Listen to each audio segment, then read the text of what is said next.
Depuis le 1er janvier 2023, nos deux associations, APEI, Handicap et Dépendance, et ADAR, Aide et soins à domicile et accueil de jour, ont fusionné. Il faut dire que nous partageons de multiples points communs. Même ancrage territorial, dans le département du Lot et principalement à Figeac et sur les communes du Grand Figeac. Même valeur humaniste, solidarité, respect de la personne, respect du choix de vie de chacun. Même souci de l'amélioration des parcours de vie et de santé de la population locale et notamment des personnes âgées et ou handicapées. Donc le regroupement des deux associations permet d'avoir dans les équipes à responsabilité élargie pour l'autonomie des personnels des deux associations. On touche du doigt tout l'intérêt de la fusion.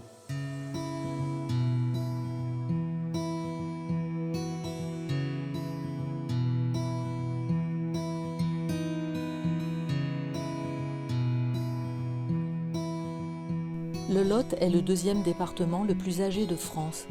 Les projections prévoient qu'à l'horizon 2026, les plus de 75 ans constitueront plus de 20% de la population lotoise, soit près de 35 000 personnes.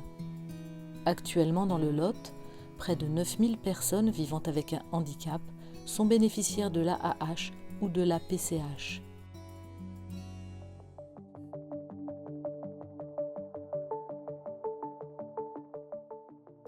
SAAD avec 2 A, SAD avec un seul A, SIAD, SPASAD, CRT, APA, PCH, MDPH, SAVS, SAMSA, on pourrait en rajouter.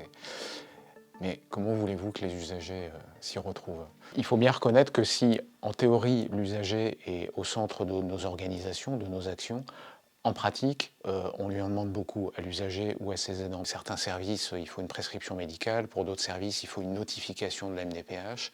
Pour certains services, un plan d'aide est élaboré par des travailleurs sociaux du département. Mais la difficulté, quand on est âgé ou handicapé, c'est de pouvoir s'y retrouver finalement. Alors dans ce que les professionnels ou les autorités appellent le parcours de vie ou le parcours de soins, mais pour ce que les usagers ou leurs aidants appellent plus souvent le parcours du combattant.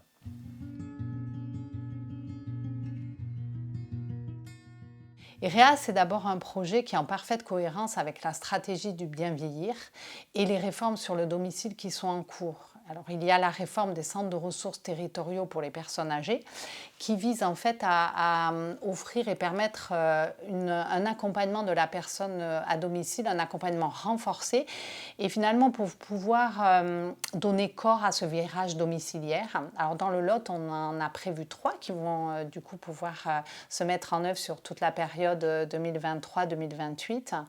Et puis, il y a également la réforme des services infirmiers à domicile et des services à domicile. Et là, dont l'objectif, c'est de mettre fin au morcellement de ces services à domicile et de permettre une intervention auprès de la personne âgée. Et donc, c'est sur le terrain, dans le cadre de cette refondation en santé, que s'est construit, alors pour la première fois à l'échelle nationale, le schéma territorial de santé du Lot qui s'intègre au programme régional Occitanie. Avant, il y avait un schéma d'autonomie personnes âgées et un schéma d'autonomie personnes handicapées. Alors, nous avons décidé donc de faire un schéma commun, personnes handicapées, personnes âgées et personnes en situation de handicap. Il a été signé en partenariat avec l'ARS. C'est un travail donc commun avec l'ARS et le département. Et pour nous, ça nous semble très important. Et je pense que c'est nécessaire de travailler en complémentarité pour justement le mettre en place d'une manière homogène sur le territoire lotois. Et donc ce schéma territorial de santé, il a été coécrit et co-construit avec les acteurs du territoire, donc les élus, les usagers, les professionnels, tous les acteurs du territoire. Et il a fait l'objet d'une large consultation citoyenne aussi pour la première fois. Et c'est avec cette mobilisation inédite qu'aujourd'hui, le schéma territorial de santé affiche ses priorités pour le Lot, pour les Lotois, avec du coup une mise en œuvre opérationnelle qui est en train de se co-construire également. Et pour ce qui concerne les personnes âgées et les personnes vivant avec un handicap, une stratégie engageante en faveur de l'autonomie et une stratégie que l'on partage bien évidemment avec le département du Lot.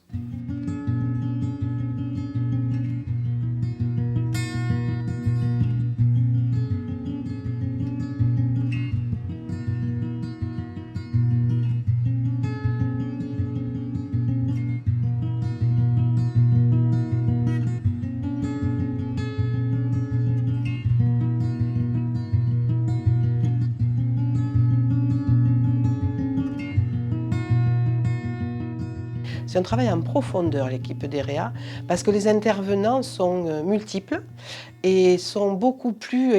C'est comme un travail d'équipe au sein d'une structure, en définitive, et ils seront tous complémentaires par rapport au travail qu'ils vont effectuer. Et je pense que pour l'autonomie de la personne, qu'elle soit handicapée ou la personne âgée à son domicile, ce sera un contexte très très positif pour justement ces personnes-là.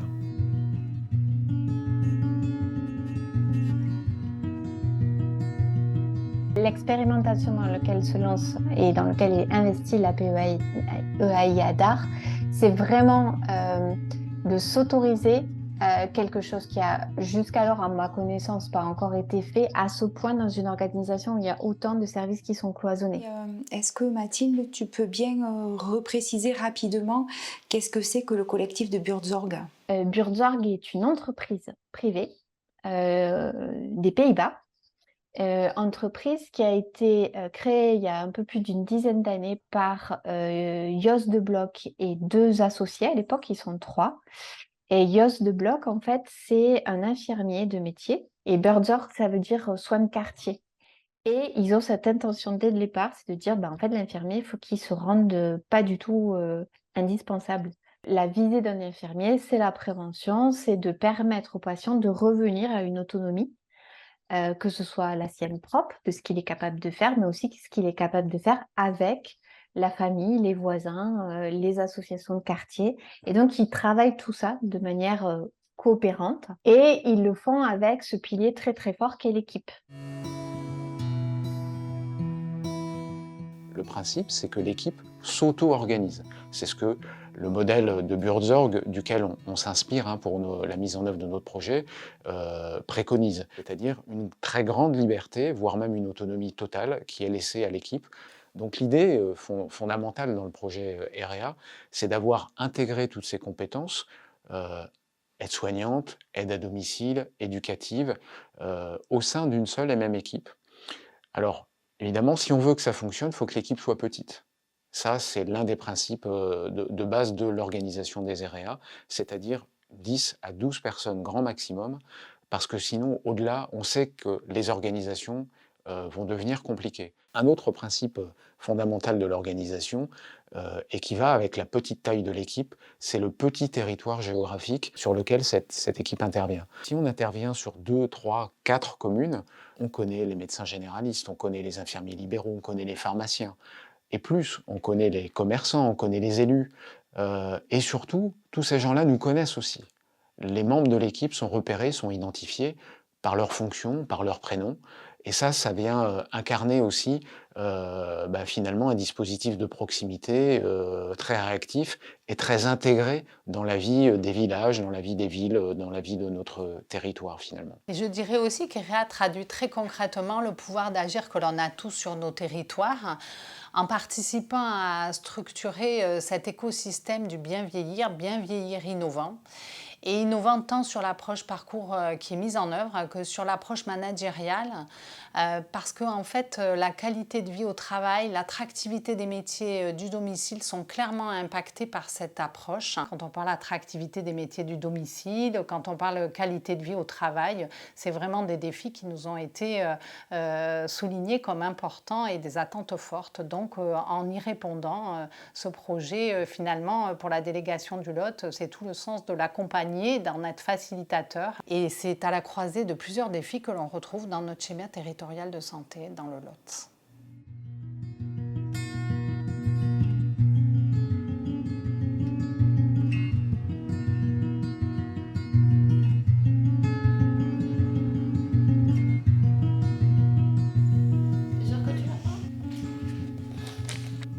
Donc moi je travaille en tant qu'auxiliaire de vie, c'est un métier de cœur. Le projet EREA est donc une nouvelle façon de travailler, mais qui n'est pas complètement inconnue pour nous, pour notre équipe, puisqu'on travaillait déjà en binôme, ce qui fait qu'on était déjà habitués à se concerter. Mais disons que le projet EREA va permettre quelque chose, va nous apporter plus de moyens et quelque chose de plus officiel. Il faut se faire son cadre personnel, alors qu'avant c'était quelqu'un qui imposait un cadre. Voilà. Donc c'était plus simple. Personnellement, ça ne me pose aucun problème parce que je suis d'un tempérament très autonome. Voilà. On voit plus avec les bénéficiaires chez qui on travaille. On voit avec eux. Tous nos échanges ne remonteront plus dans les bureaux, à la responsable. Tout passera par nous. Si jamais il y a un arrêt, on ne s'en sorte pas, il faudra faire rentrer une nouvelle personne. Mais c'est nous qu'on va, dans le groupe, c'est nous qu'on va décider si elle rentre avec nous ou pas. Voilà. On va surtout gérer tout toute seule. En fait, ça part du bon sens. Comment accompagner une personne en situation de handicap vers l'autonomie, un maximum d'autonomie, si les professionnels intervenants ne sont pas eux-mêmes autonomes. Comment parler d'autodétermination à des personnes accompagnées si les professionnels ne sont pas eux-mêmes dans cette optique de l'autodétermination avec des choix et des propositions à faire. Mais ça ne nous empêche pas de nous réunir et au contraire, et ça c'est très important, de façon hebdomadaire en réunion pour échanger sur les pratiques et analyser nos pratiques et voir ce que l'on peut proposer au plus près de ce qu'attend la personne et l'accompagner dans une certaine sérénité et de façon qualitative.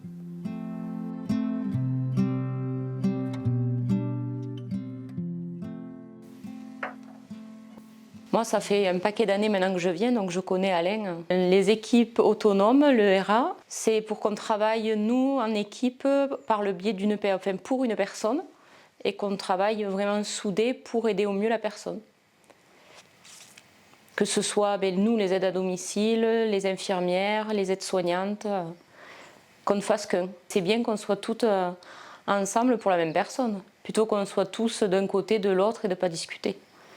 Moi, j'ai entendu beaucoup me dire oui, mais en fait, on va tomber dans une routine. Moi, ce que je pense, c'est que dans ce changement-là, il va y avoir d'autres aspects des prises en charge qui vont se révéler. On va au contraire connaître plus les situations et être beaucoup plus à l'aise chez les gens qu'on prend en charge parce qu'il y aura moins de perte d'informations, il y aura plus de communication parce que une plus petite équipe. Et le patient se sentira plus sécurisé.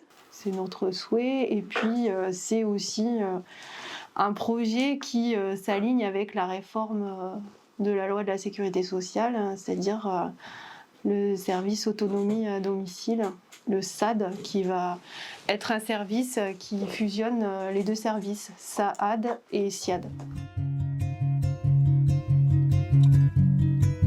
Vous me disiez l'autre jour que Claudine, il faudrait revoir un peu l'organisation là au niveau des repas là, pour essayer d'impulser quelque chose. Oui, parce que pour l'instant on y va l'après-midi et du coup ça correspond pas du tout aux besoins de l'usager. Ce serait mieux qu'on puisse y aller en fin de matinée. Le fait qu'on travaille comme ça en équipe, on est plus dans la recherche de solutions et pas dans la remontée de problèmes. Parce que moi, de ma place de responsable, il y avait des jours où il me tardait la fin de la journée, comme je vous l'ai jamais caché d'ailleurs, mais parce que oui, moi j'ai un problème là, ah oui, mais moi là, et moi là, et puis à la fin de la journée, moi j'avais 5 ou 6 problèmes, je me disais, mince, comment je vais faire pour trouver des solutions? Alors que là, en fait, on les trouve ensemble. Voilà, et puis pour le coup, c'est plus logique, parce que moi je connais les gens, mais je les côtoie pas au quotidien, j'ai pas cette relation qui est instaurée comme vous, voilà, et puis ils ont pas le même lien aussi avec moi, donc on est plus détendu et dans un autre état d'esprit, je trouve.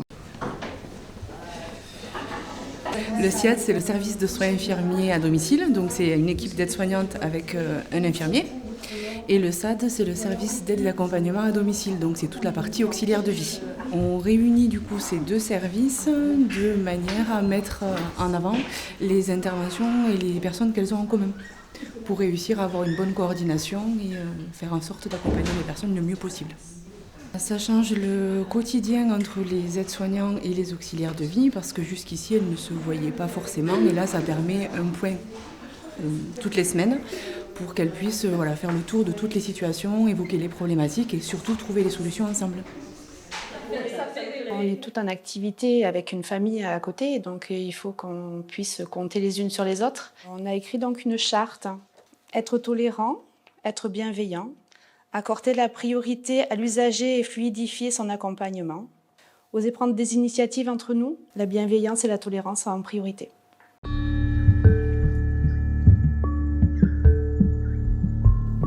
Il y a un double travail à mener. Il y a ce temps dédié à la coordination qui vous est laissé. Et puis il y a ce que je vous avais proposé avec Marion la semaine dernière. Si vous êtes partante pour avoir du temps supplémentaire pour travailler sur les plannings. L'objectif, c'est d'ici la fin de l'année, on a étoffé Grèze-Livernon, on a étoffé Cajar, on a renforcé Figeac. Et d'ici la fin de l'année, vous êtes dispatchés sur 3 équipes. À partir de maintenant, on va se rencontrer régulièrement. Vous allez travailler ensemble sur du temps qui va être dédié à ça.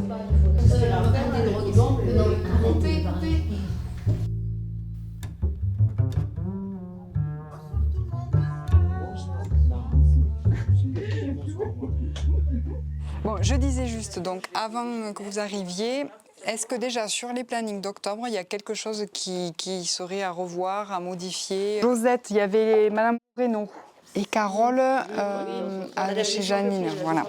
Bah ouais, mais qu'elle allait forcément s'entendre avec toi, que c'était obligé. Ah, ben écoute, on verra. Hein. Jusqu'à présent, nous étions seuls, alors qu'on se voit maintenant toutes les semaines et qu'on peut échanger sur nos situations. Ce qu'on ne faisait pas avant les unes des autres. Alors il fallait se téléphoner, mais même en se téléphonant, moi, Françoise, je ne voyais pas sa tête, je ne la connaissais pas, quoi, quelque part. Donc évidemment que ça a progressé énormément là-dessus, quoi. On peut avoir le planning partagé, nos plannings partagés, que ça ne se faisait pas avant. On ne se concertait pas, on avait chacune nos plannings, alors que là maintenant on a la possibilité effectivement de s'échanger nos plannings, de voir quand les collègues pour les congés payés, etc., qu'on puisse aussi s'entendre pour qu'on ne soit pas toutes en même temps. Il y a quand même des avancées par rapport à ça. Les EREA, en fait, ça vise, en tous les cas, le modèle vise à permettre une réponse multidisciplinaire et une prise en charge en fait complète de la personne, qu'elle soit âgée ou en situation de handicap. Et c'est une réponse, en fait, quels que soient ses besoins, que cette équipe-là puisse lui répondre. Et ça ne va pas être uniquement un besoin de service à domicile, comme traditionnellement on connaît, ou de soins infirmiers, mais de façon beaucoup plus large, en fait, pouvoir répondre à un ensemble de demandes. Et ça, c'est très important et c'est novateur, justement, dans la façon à la fois de construire cette réponse-là et donc des équipes qui sont autour de la personne. Et ensuite, au-delà de ça, c'est l'approche managériale. Et ça, je pense que fondamentalement, c'est aussi très innovant dans la façon de le mettre en place. Donc sur des petites qui répondent bien à une prise en charge un peu dédiée, très, très personnalisée de ces personnes. Et pour pouvoir, en fait, cette approche managériale est fondamentale aussi parce qu'on a besoin de ce renouveau-là, dans ces équipes-là, de redonner du sens au travail, de l'attractivité au métier. Tout ça qui font que c'est important. Et si on veut que les personnes âgées et les personnes en situation de handicap soient bien, il faut que ceux qui les accompagnent, ceux qui sont au quotidien auprès d'eux, soient bien aussi. Et en ce sens, c'est vraiment aussi une approche très intéressante et une mise en œuvre vraiment fondamentale.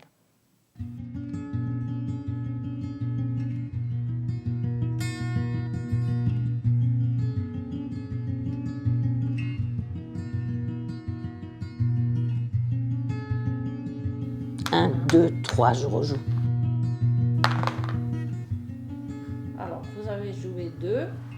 Vous pourrez faire ici, là, là. Nous jouons un jeu que Brigitte adore. C'est Trivial Poursuite.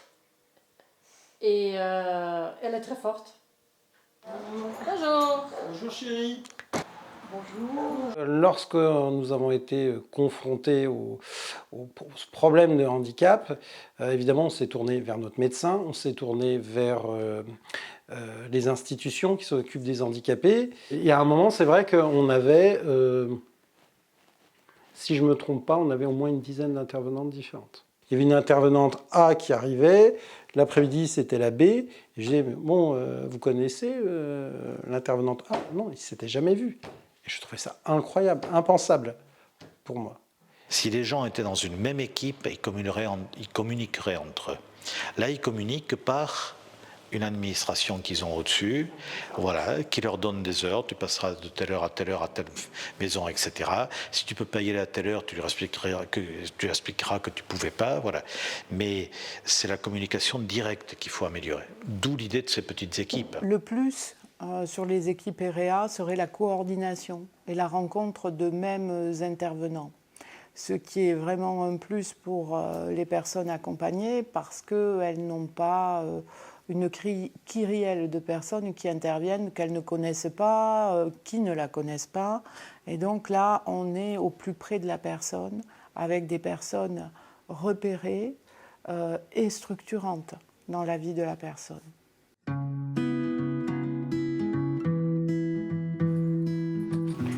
Coucou, ça va? Signorita, waouh, espagnol. Ça a été la journée hier? Et moi, je trouve que ça pourrait être pas mal.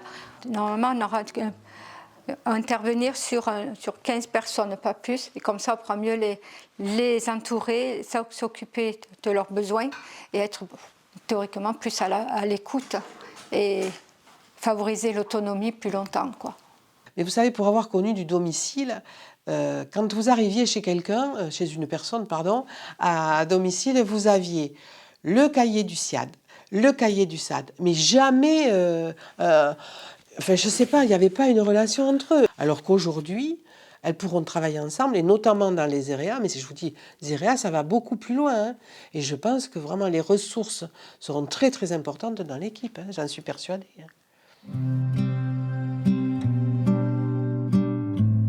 Aujourd'hui, de manière générale, les organisations sont segmentées. Les gens travaillent parfois en équipe, mais essentiellement avec la même fonction. Dans cette équipe, on a une variété de compétences, ce qui veut dire qu'entre eux aussi, les professionnels vont pouvoir s'enrichir de la compétence des autres professionnels avec qui ils travaillent au quotidien. L'aide à domicile qui va chez l'intervenant, elle n'est plus toute seule. Elle est dans une équipe, elle sait qu'elle peut compter sur d'autres. C'est beaucoup plus rassurant pour lui ou pour elle. Et c'est également plus rassurant pour les personnes aidées. Parce que les personnes aidées savent qu'elles peuvent compter sur quelqu'un d'autre qui sera là au cas où celles qui viennent d'habitude ou plus longtemps pourra être remplacée. Je crois que c'est très important aussi à ce point de vue. Il y a une assurance et une réassurance qui se fait dans les EREA. Il y a aussi dans les EREA la mise en place des référentes auprès de chaque bénéficiaire. Donc il y a plusieurs intervenantes qui interagissent. Donc il y en a une qui est désignée comme référente. Ça va être la personne ressource, entre guillemets. Alors du côté des aidants, ils vont avoir une personne, s'ils ont un tracas ou s'ils ont envie de faire passer une information, ils vont appeler directement la référente. Ça ira beaucoup plus vite. Ces équipes de travailleurs sociaux et avec les EREA, maintenant avec des auxiliaires de vie, des intervenantes à domicile, vont travailler sur un point essentiel. C'est travailler l'individualité de chaque personne accompagnée avec des différences puisque personne n'est pareil, et dans un collectif d'équipe avec eh bien, une information, une communication qu'on travaille pour être harmonieuse et qui soit le plus fluide possible pour qu'on puisse amener la personne accompagnée à avoir cette capacité d'agir, un préalable à l'autodétermination. Je viens avec quelqu'un aujourd'hui. C'est quelqu'un qui va nous filmer, si vous êtes d'accord. Vous allez faire du cinéma. Comme d'habitude. Comme d'habitude, hein, vous êtes habitués. Hein. Alors moi, je viens 1 heure et ma collègue, elle vient 2 heures le lundi pour faire les courses aussi. Ça permet à David de pouvoir rester ici, dans un appartement, à côté de son travail. Oui. Et ça, c'est bien. Pas loin de la pharmacie, pas loin de Intermarché, aussi de Camp-Vert. C'est pas loin, pour moi c'est très pratique.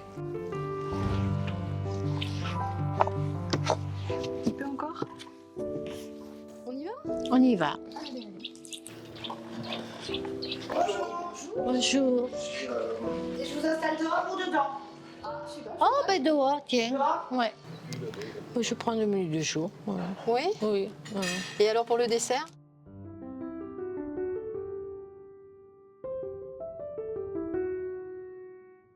La complémentarité des agents des personnes qui vont travailler auprès de ces usagers, je dirais, sur la prévention, bien sûr, parce qu'il y aura un travail d'équipe qui sera effectué, et automatiquement, tout ce qu'ils vont se partager, ils pourront aller au-devant, si vous voulez, de la prévention, notamment de la prévention des maladies neurodégénératives, de la prévention des maladies chroniques, de la prévention des chutes.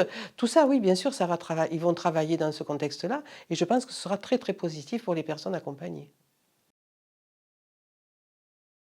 Je souhaite remercier tous les professionnels et tous les services qui se sont impliqués, qui s'impliquent au quotidien dans ce nouveau système, dans ce nouveau fonctionnement, dans cette nouvelle organisation que sont les OREA.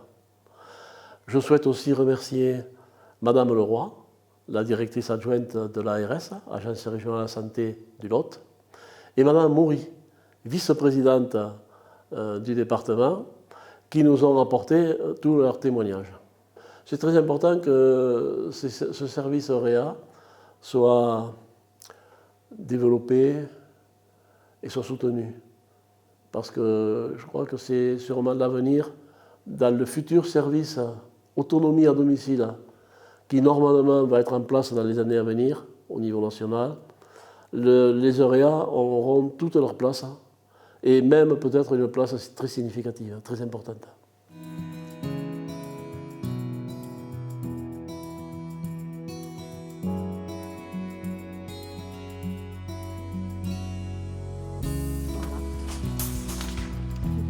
n'oubliez pas d'éteindre le gaz. Hein. Vous n'avez pas mangé, c'est vrai?